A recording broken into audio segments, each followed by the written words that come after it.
안녕하세요. 저는 불과 1년 전만 해도 서울 도심 빌딩 숲 한가운데 사무실을 두고 번듯하게 가구 유통회사를 운영하고 있었어요. 삐까번쩍한 통유리 건물 8층에 위치한 사무실. 직원들은 출근하자마자 커피 머신에서 아메리카노를 뽑아들고 분주하게 하루를 시작했죠. 10명의 직원, 그리고 20억 원대 연 매출. 외부에서 보는 제 회사는 분명 잘 나가는 중소기업처럼 보였어요.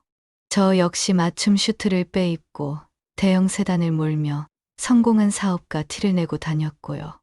어깨에 힘이 들어가 있었고 세상만사가 제 뜻대로 움직이는 것 같았어요.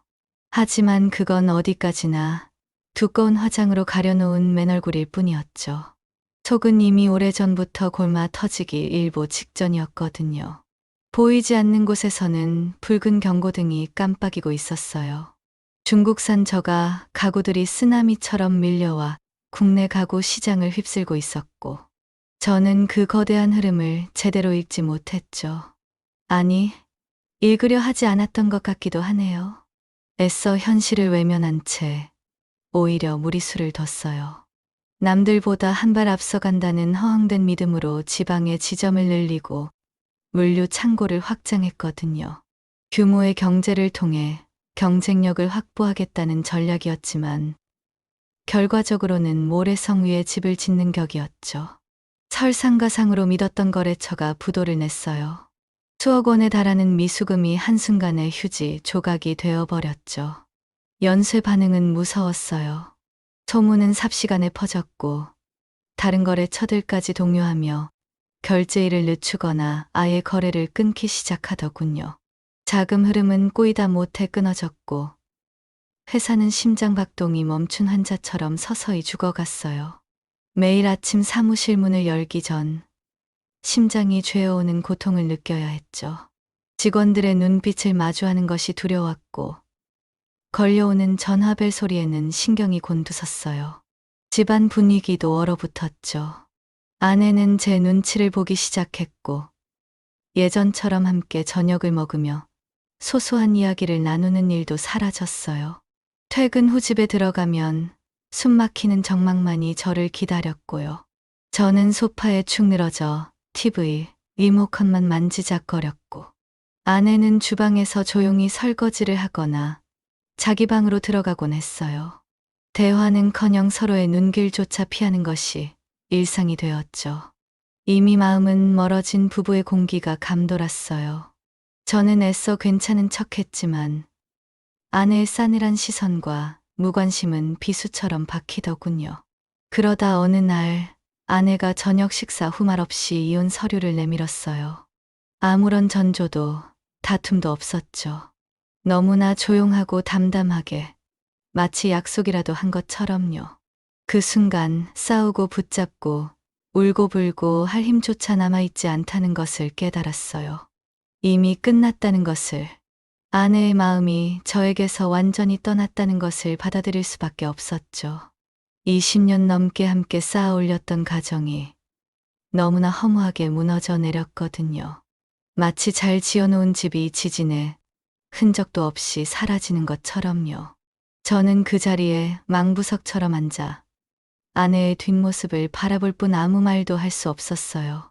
서류 위에 적힌 제 이름과 아내의 이름이 그렇게 멀어 보일 수가 없더군요. 이혼 후 회사도 더는 지탱할 수 없다는 사실을 인정해야 했어요.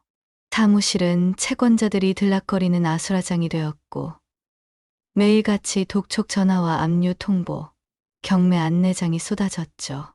한때 수억 원이 넘는 잔고를 자랑했던 제 통장은 어느 순간부터 입금은커녕 출금조차 불가능한 그저 숫자로만 존재하는 무의미한 덩어리가 되어버렸어요. 회사의 자산은 헐값에 넘어갔고 남은 것은 감당할 수 없는 액수의 빚뿐이었죠. 사업 실패, 가정 파탄, 알거지 신세. 제 인생의 모든 것을 잃은 완벽한 파산이었어요. 서울에 더는 머물 수 없더군요. 빚쟁이들을 피해 도망치듯 벗어나고 싶었거든요. 마지막 자존심을 접고 한때 제가 사장으로 있었을 때 저를 믿고 따라줬던 친한 후배 용태에게 연락했어요. 나 부끄러운 사정을 털어놓자 녀석은 망설임 끝에 500만 원을 빌려주더군요. 그 돈으로 짐을 쌌죠. 짐이라고 해봤자 이삿짐 센터를 부를 형편도 안 돼요. 직접 들고 갈 수 있는 몇 개의 상자가 전부였어요. 양복 몇 벌과 서류들, 그리고 최소한의 생활 도구. 그렇게 저는 낯선 지방 소도시로 내려왔죠. 500만 원 중 일부로 간신히 월세 35만 원짜리 원룸을 구했어요.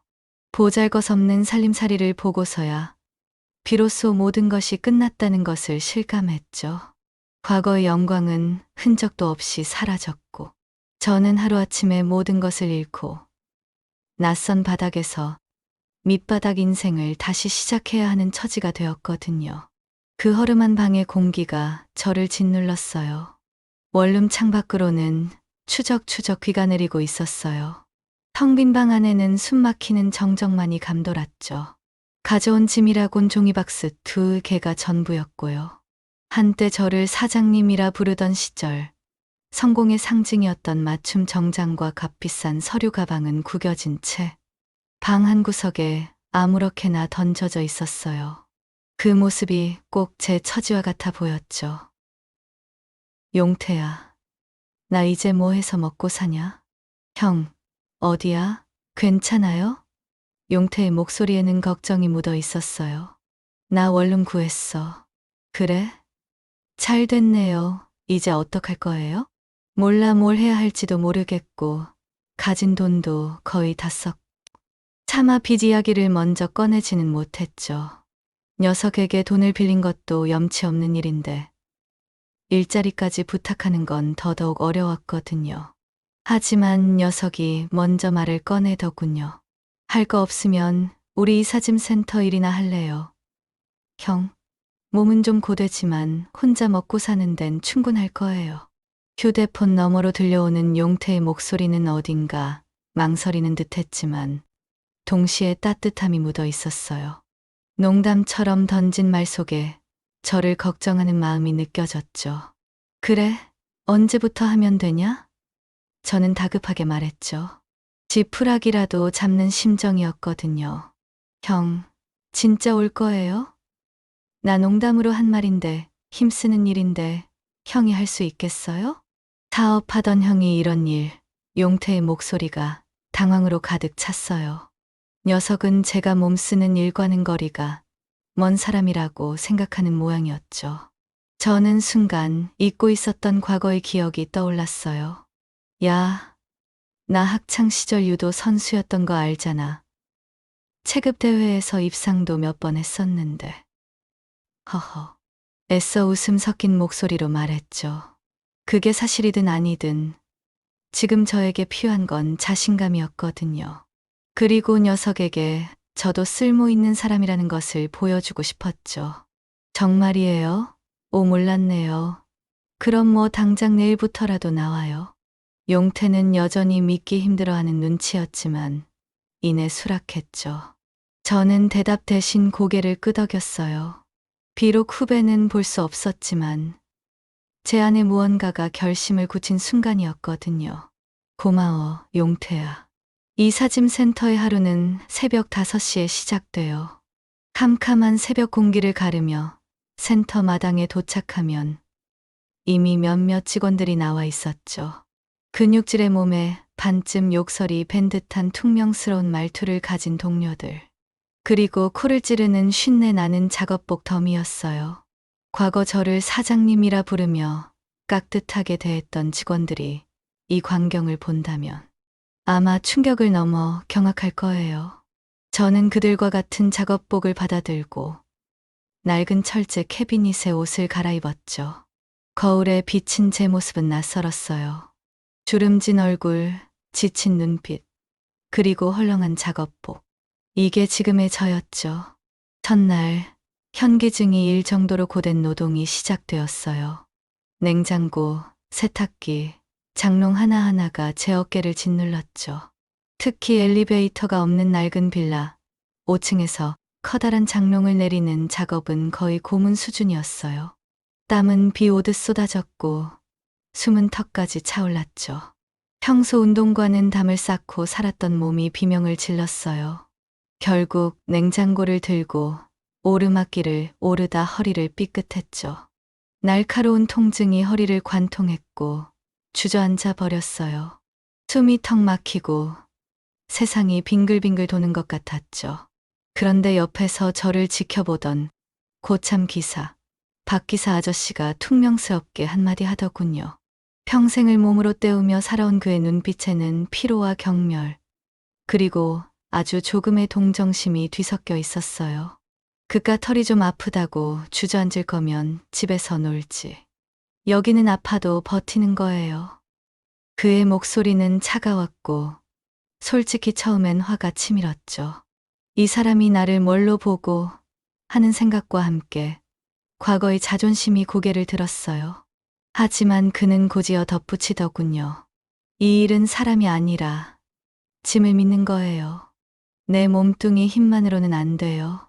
짐의 무게, 중심, 손잡이 그걸 믿고 그걸 이용해야죠. 그 말은 망치처럼 제 머리를 때렸어요.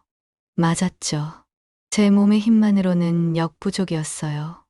유도 선수 시절의 힘은 예전 같지도 않았고 기술은 짐을 나르는 것과는 전혀 다른 영역이었거든요. 이 일은 단순히 힘만으로는 되는 것이 아니었죠. 짐의 특성을 파악하고 동료와 호흡을 맞추고 계단과 지형을 읽는 기술과 경험이 필요했죠. 박 기사 아저씨는 계속해서 설명해 주셨어요. 무거운 가구는 어떻게 기울여야 하는지, 박스는 어디를 잡아야 덜 힘든지, 숨은 언제 쉬어야 하는지. 그의 말투는 무뚝뚝했지만 그의 말에는 수십 년간 쌓아온 노하우와 이 일에 대한 경력이 담겨 있었죠. 그날 밤 온몸에 근육통에 시달리며 잠을 이룰 수 없었어요. 파스 냄새가 진동하는 원룸방에 누워 천장을 바라보았죠. 제가 왜 이렇게까지 해야 하나 하는 생각에 눈물이 찔끔 났어요. 하지만 이내 정신을 차렸죠. 저에게는 갚아야 할 빚이 있었고 살아야 할 이유가 있었거든요. 그리고 이 일은 도망칠 수 없는 현실이었죠. 다음 날 아침 몸은 더 아팠지만 저는 다시 작업복을 입고 센터로 향했어요. 며칠이 지나자 거짓말처럼 제 손에도 감각이 생기기 시작했어요. 빚에 대한 걱정, 미래에 대한 불안감이 사라진 것은 아니었지만 적어도 하루를 고된 노동으로 채우고 나면 몸이 천근만근 무거워져 생각할 겨를 없이 잠들 수 있었거든요. 그 잠은 비록 짧았지만 달콤했죠. 과거에 화려했던 침실에서 불면증에 시달리던 때를 생각하면 아이러니가 아닐 수 없었어요. 늦은 밤, 같은 센터에서 일하는 박 기사. 아저씨가 막걸리 한 병과 비닐봉지에 담긴 순대볶음을 들고 제 방을 찾아오셨어요. 쉰내가 배어있는 작업복 차림 그대로였죠. 저는 급히 방을 치우고 컵라면 그릇을 치웠어요. 박 기사 아저씨는 익숙하게 방바닥에 앉아 막걸리 병뚜껑을 땄죠. 힘들지? 첫 주는 몸이 내 몸 같지가 않을 거예요. 괜찮습니다. 박 기사님 덕분에 많이 배웠습니다. 그는 껄껄 웃었죠. 사장님은 무슨, 여기서는 그냥 박 씨죠. 나보다 나이 많아도 형님, 동생 하는 사이죠 뭐. 그는 술잔을 내밀며 따라주셨어요. 인생이 별거 있어요? 그냥 버티는 놈이 이기는 거죠. 쓰러져도 다시 일어나는 놈이 장땡이죠. 그는 이삿짐 일만 15년을 했다고 하더군요. 전에는 중장비 기사였지만 사고로 한쪽 다리를 심하게 다친 이후부터 이 일로 먹고 사신다고 하더군요. 그의 눈에는 묘한 슬픔과 단단함이 공존했어요. 삶의 무게에 짓눌렸지만 그렇다고 쉽게 부러지지 않는 강인함 같은 것이 느껴졌죠. 내 나이쯤에 나도 큰 사고 한 번 쳤었죠. 일하다 기계에 깔릴 뻔했는데 운 좋게 살았지만 다리를 온전히 못 쓰게 됐네요. 병원비에 재활하느라 돈은 돈대로 깨지고 결국 여편네도 가고 애들 얼굴도 못 봐요. 다 내 팔자련이 했죠. 그는 씁쓸하게 웃으며 막걸리를 들이켰어요.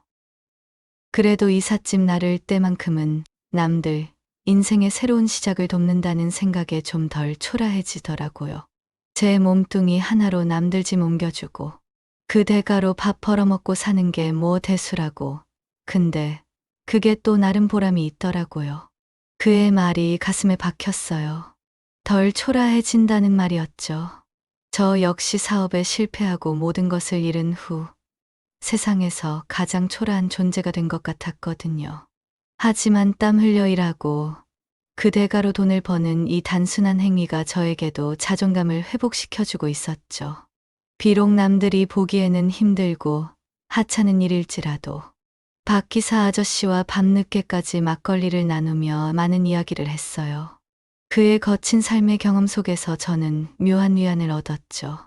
우리 둘 다 밑바닥에서 다시 시작해야 하는 처지였고 서로의 상처를 완전히 이해할 수는 없었지만 같은 작업복을 입고 땀 흘리는 동료로서의 연대감 같은 것이 느껴졌어요. 그날 밤 저는 원룸방에서 처음으로 외롭지 않다고 느꼈죠. 며칠 후 퇴근길에 집 앞에서 술에 취해 택시에서 내리는 주인 여자를 발견했어요. 밤늦은 시간 어두컴컴한 주차장에서 비틀거리는 그녀의 모습에 저절로 시선이 갔어요. 그녀는 교직 생활을 하다 정년 퇴직하고 혼자 사는 이혼녀라고 했죠. 이 건물 전체를 소유하고 4층짜리 건물 꼭대기층에서 혼자 살고 있었어요. 얼굴은 평범한 편이었지만 키가 크고 늘씬해서 옷을 입으면 모델처럼 태가 났어요. 나이가 63살이라고는 믿기지 않을 정도로 세련된 옷차림에 관리가 잘 된 얼굴이었죠. 60대 초반이라고는 도저히 볼 수 없는 외모였어요. 술을 꽤 많이 마신 모양이었죠. 택시 뒷좌석에서 내리자마자 몸을 제대로 가누지 못하고 비틀비틀거렸어요. 그러다 주차장 기둥을 붙잡고 한참을 서 있었죠. 저는 혹시나 무슨 일이라도 생길까봐 조금 떨어져서 지켜보고 있었거든요. 그때 그녀가 고개를 돌려 저를 보았어요. 눈이 마주쳤지만 그녀는 술에 취해 저를 알아보지 못하는 듯 했죠. 이내 현관문 쪽으로 걸음을 옮기더군요. 하지만 현관문 앞에서 비틀거리며 비밀번호를 제대로 누르지 못했습니다. 손가락이 자꾸 엉키고 번호판을 제대로 보지도 못하는 것 같았어요. 문이 열리지 않자 그녀는 이게 왜 이러는 거야? 고장이라도 났나? 하며 꼬인 발음으로 혼잣말을 중얼거렸어요. 저는 민망할까 봐 뒤에서 가만히 있으려 했지만 도저히 그냥 지나칠 수가 없더군요. 아주머니, 저 301호예요. 제가 열어드릴게요. 제 목소리에 그녀가 화들짝 놀라며 고개를 들었죠. 저를 한참 바라보더니 희미한 웃음을 지었어요. 어머 301호 아저씨네. 호라비 아저씨 맞죠? 순간 당황했죠. 첫 만남에서 교직 생활을 오래 했다며 마치 교양 넘치고 자신은 저와는 다른 사람인 양 말하며 은근히 잘난 척을 하던 사람이었거든요. 그런 그녀가 술김에 호라비 아저씨라고 부르다니 술에 취해 실수를 했으리라 생각하고 저는 애써 태연하게 대답했어요. 네, 네 맞습니다. 호라비예요. 저는 현관문을 열어주고는 말했죠. 취하셨으니 계단 조심해서 올라가세요. 그런데 그녀가 현관문을 지나 계단을 오르자마자 헛발을 디뎠는지 뒤로 발라당 넘어질 뻔했어요. 반사적으로 몸이 움직였죠. 저도 모르게 그녀의 양쪽 겨드랑이 사이로 팔을 넣어 그녀의 몸을 단단히 부축했어요. 이삿짐을 나르며 단련된 몸은 순간적으로 균형을 잡았죠. 어머머머 괜찮으세요? 그녀는 제게 기댄 채 눈을 동그랗게 떴어요. 나 아저씨 아니었으면 큰일 날 뻔했네요. 301호 아저씨는 제 생명 은인이에요, 은인. 할 말을 다 하는 걸 보니 술 취한 척을 하는 건가 싶기도 했지만 비틀거리는 몸을 보니 진심으로 취한 것 같았죠. 아무튼 술 취해 횡설수설하는 사람을 그냥 두고 볼 수는 없는 일이었어요. 아주머니, 제가 집까지 데려다 드릴까요? 괜히 술 취한 사람에게 치근덕댄다는 오해를 사고 싶지 않아 조심스럽게 물으며 그녀의 대답을 기다렸죠. 그녀는 저를 올려다보며 나지막이 말했죠. 아저씨가 오늘 책임질 수 있겠어요? 네, 책임이라니요? 이게 무슨 소리인가 싶었어요. 집까지 책임지고 데려다 달라는 건지, 아니면 오늘 밤 자기를 책임져 달라는 건지 애매했죠. 술 취한 사람과 대화를 계속해봐야 답이 나오지 않을 것 같았어요. 저는 그녀의 한쪽 팔을 제 어깨에 올리고 제 다른 팔로는 그녀의 허리를 부축했어요. 거의 끌고 가다시피 하여 4층까지 올랐죠. 마치 무거운 이삿짐을 옮기듯 말이에요. 그녀의 몸은 보기와 달리 꽤 묵직했지만 짐을 나르던 저에게는 그렇게 버거운 무게는 아니었죠. 아주머니, 4층이에요. 그녀의 집 앞에 도착해서 초인종을 눌렀지만 집 안에서는 아무런 반응이 없었어요.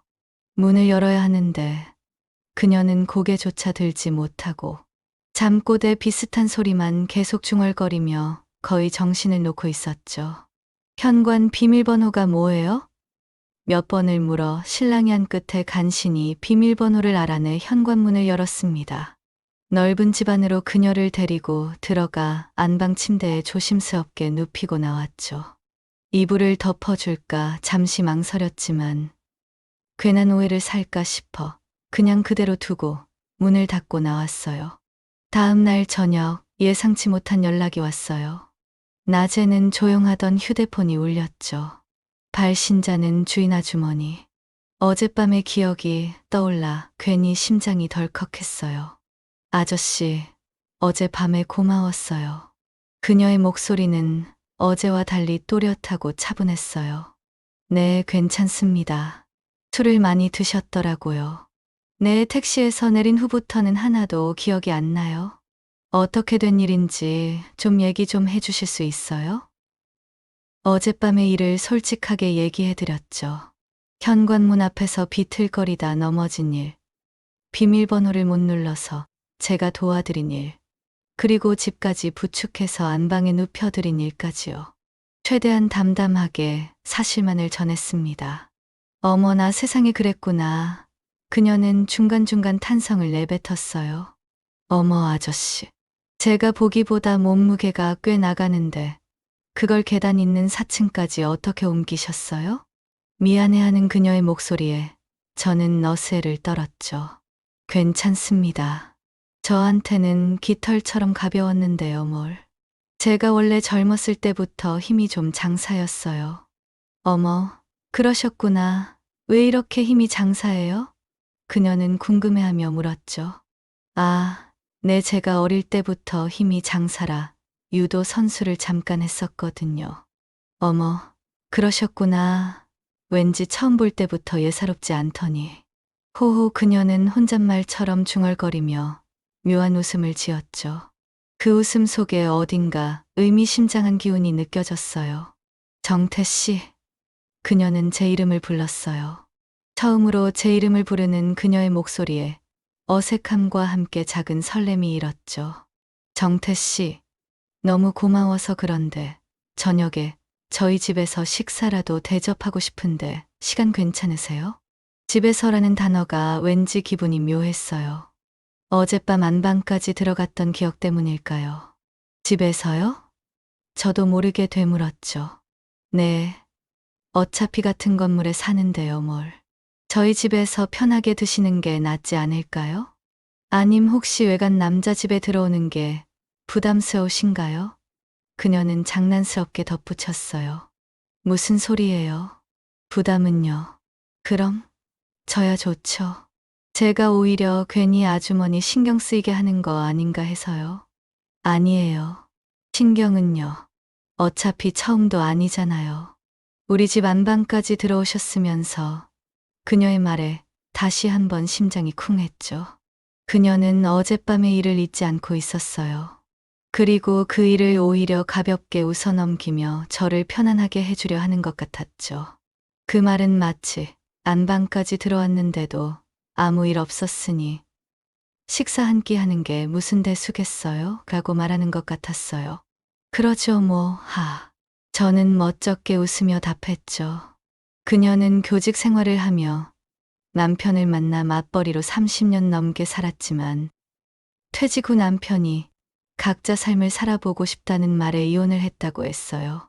아들과 딸은 이미 결혼해서 출가했고 이제는 이 건물을 관리하며 이 넓은 집 4층 전체를 혼자 쓰고 있다고 했죠.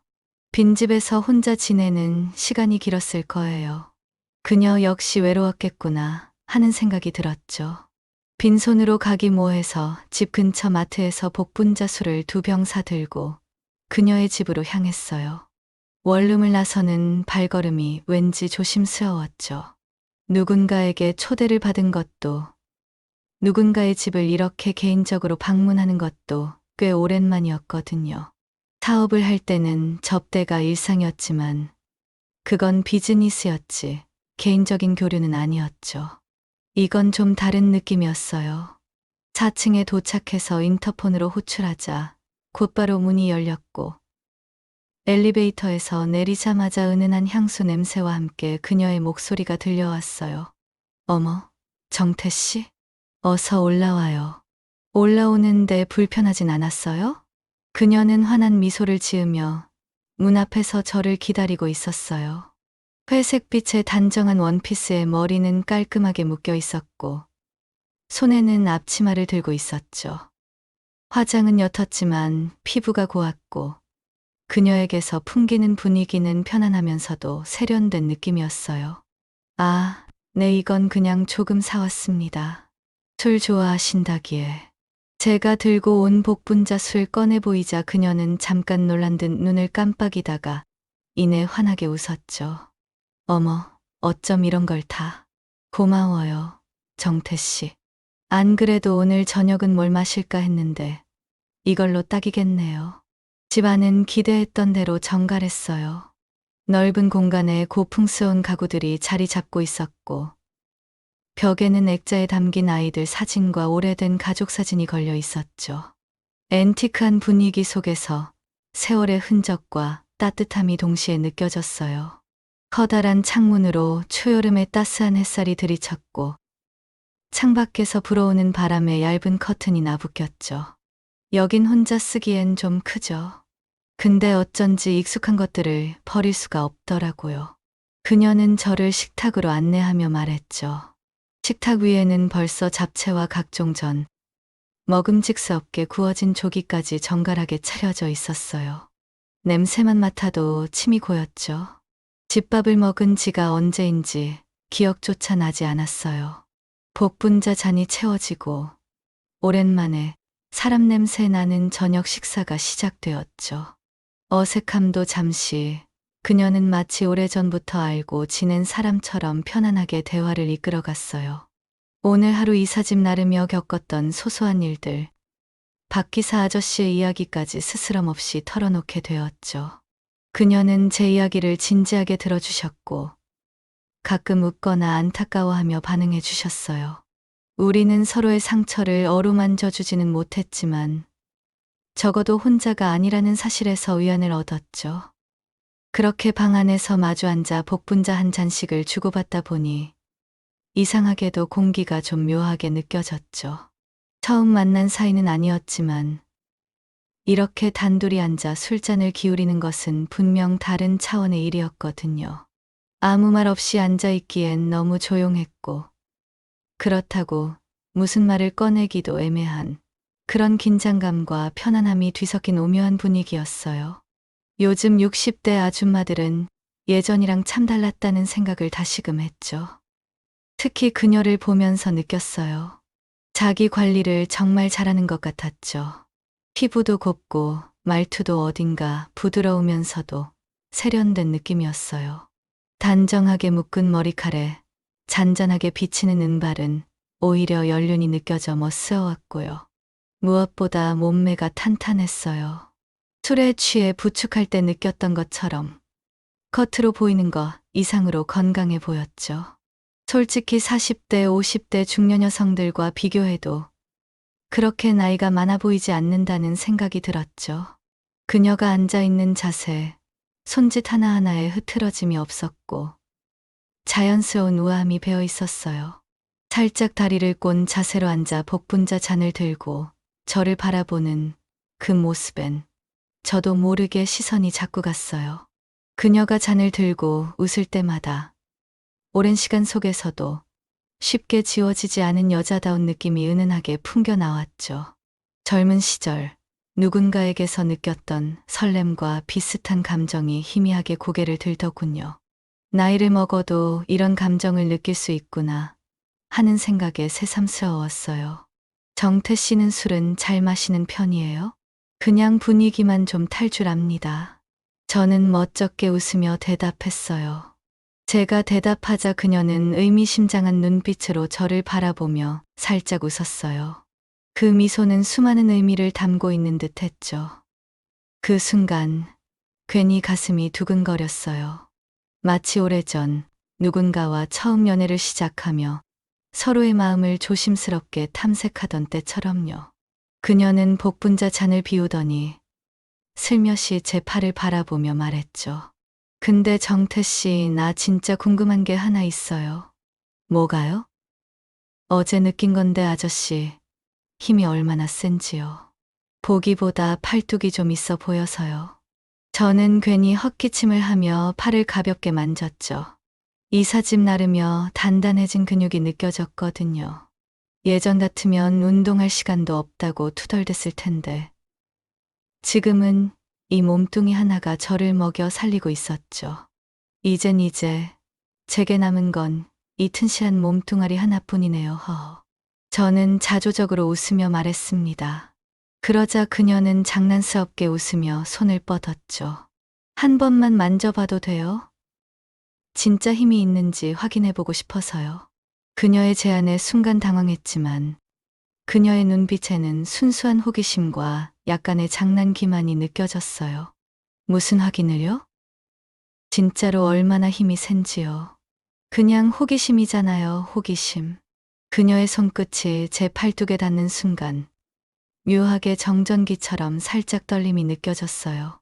그녀의 손은 따뜻하고 부드러웠습니다. 그녀는 잠시 손을 대고 힘줄이 붉어진 제 팔을 만져보더니 눈을 동그랗게 뜨며 감탄했죠. 어머, 세상에 생각보다 훨씬 단단하네요. 돌 같아요, 돌. 이러면 여자 혼자 사는 집은 든든하게 맡아줄 수 있겠는데요? 그녀는 손을 거두며 싱긋 웃었죠. 그녀의 말에는 그녀가 사는 이 큰 집과 혼자 사는 자신을 빗댄 의미가 담겨 있는 것 같았어요. 하하. 그럼 이제부터 경비 업무까지 포함입니까? 밤마다 순찰이라도 돌아야 하나요? 제가 웃으며 받아치자 그녀도 소리내어 웃었죠. 경비도 좋고 친구도 좋고 뭐든 좋아요. 어차피 이 넓은 집에 혼자 있는 거 좀 심심했거든요. 복분자 한 병이 거의 비어갈 무렵 우리는 더 이상 건물 주인과 세입자 혹은 어젯밤 술 취한 여자를 부축해준 남자라는 말이 어울리지 않는 사이가 되어 있었죠. 처음엔 어색했던 말투도 부드러워졌고 웃음도 자주 섞였어요.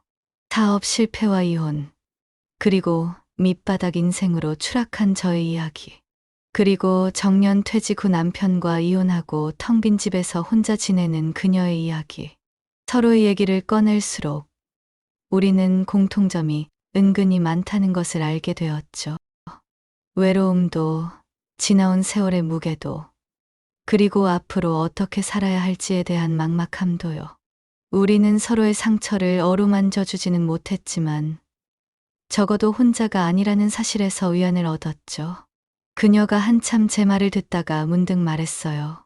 정태 씨 이상하지 않아요? 가끔 어떤 사람은 처음 만났는데도 오래 알고 지낸 것처럼 편안한 경우가 있죠. 저는 고개를 끄덕였죠.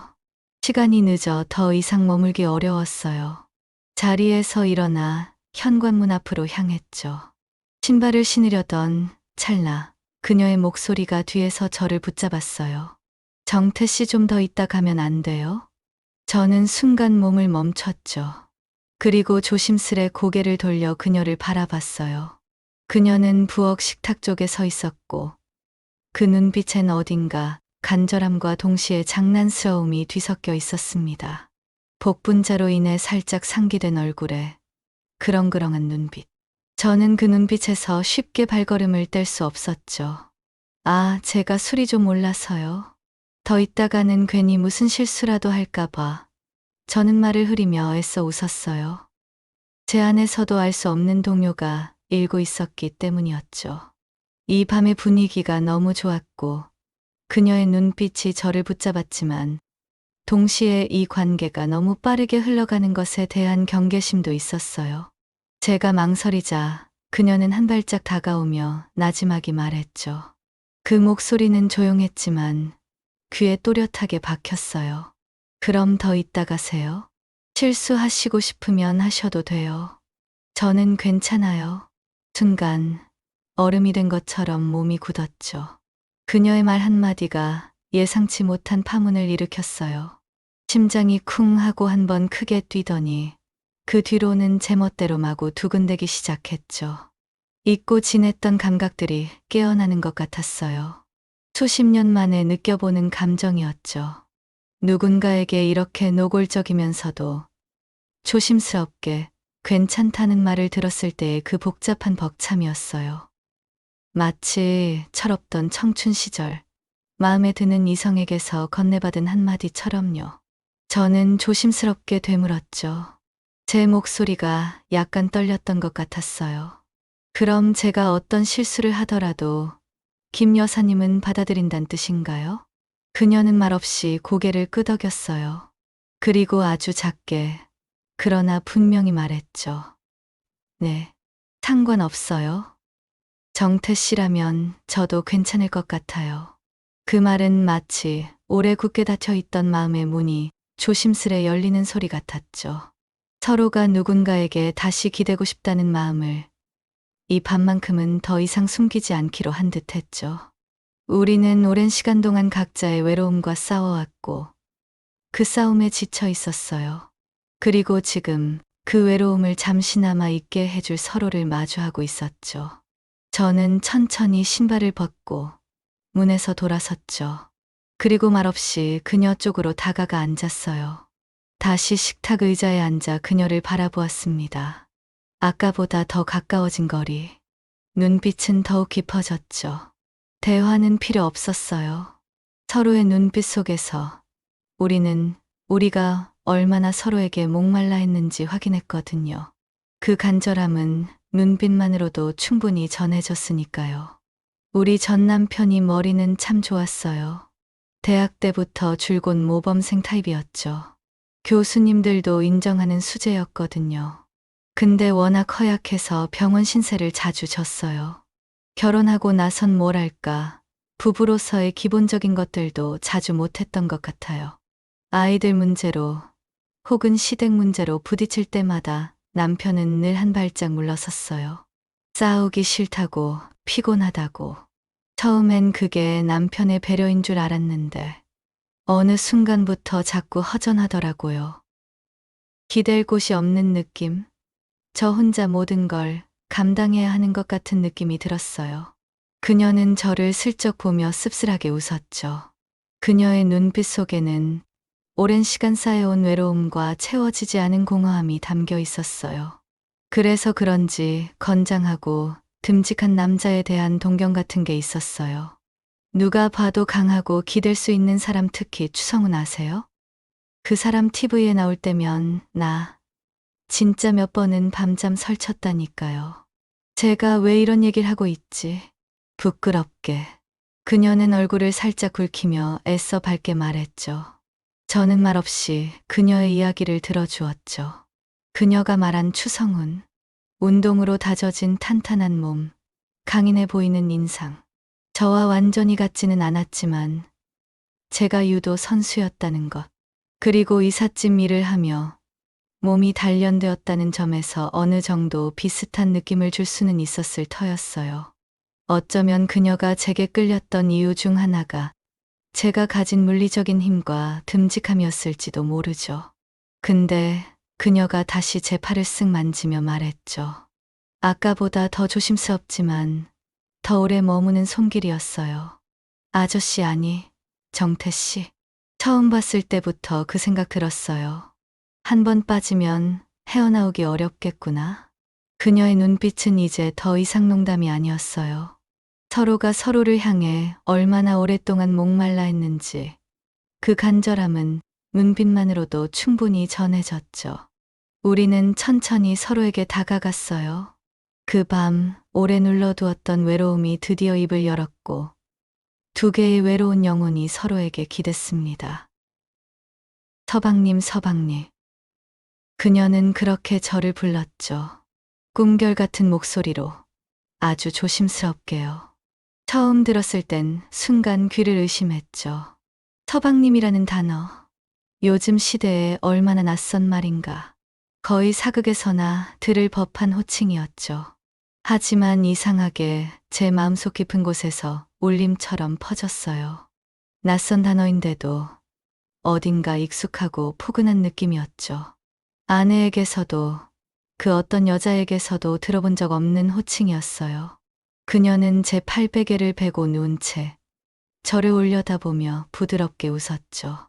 새벽빛이 창문으로 희미하게 스며들어와 그녀의 얼굴을 비췄어요.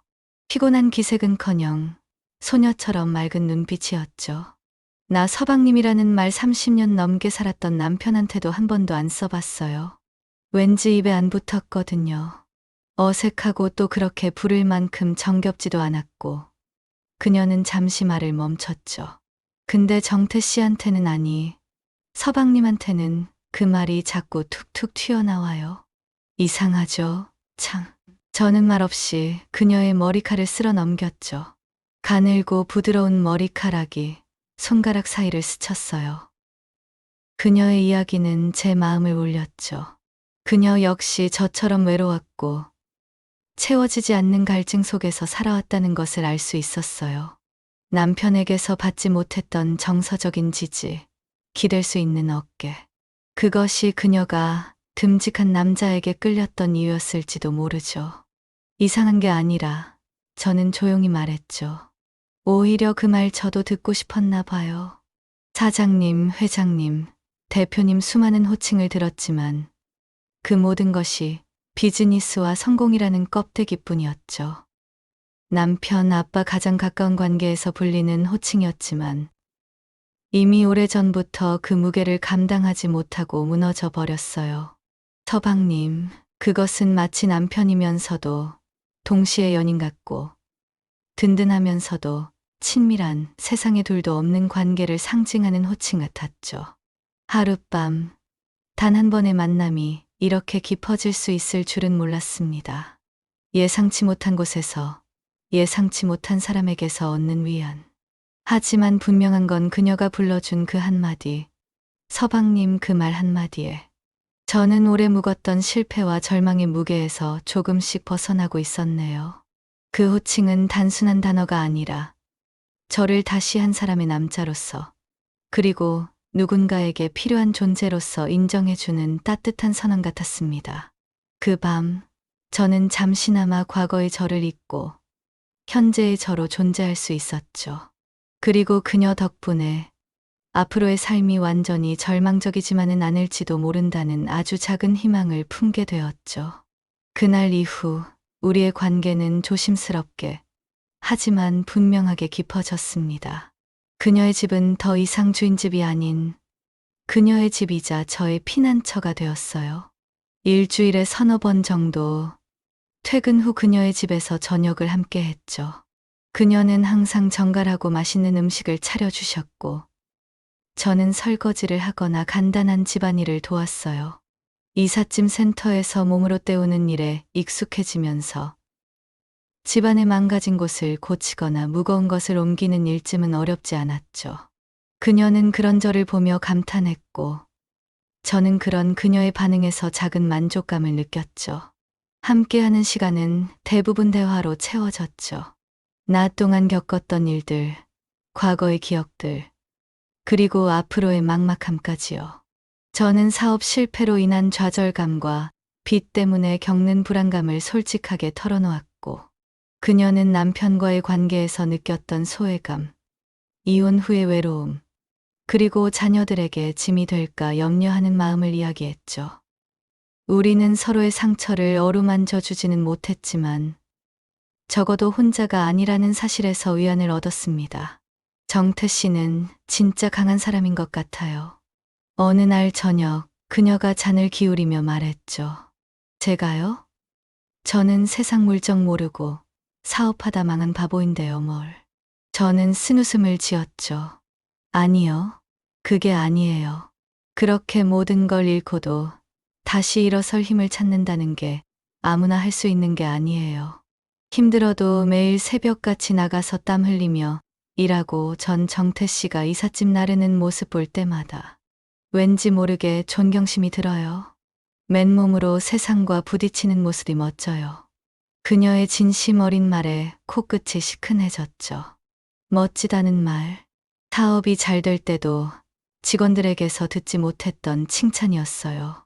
겉으로만 번지르르 했던 과거의 저와 땀 흘리며 맨몸으로 세상과 부딪히는 지금의 저. 어느 쪽이 더 저다운 삶인지 혼란스러웠지만 적어도 그녀는 지금의 저를 인정해주고 있었습니다. 젊은 날의 격정적인 사랑과는 달랐어요.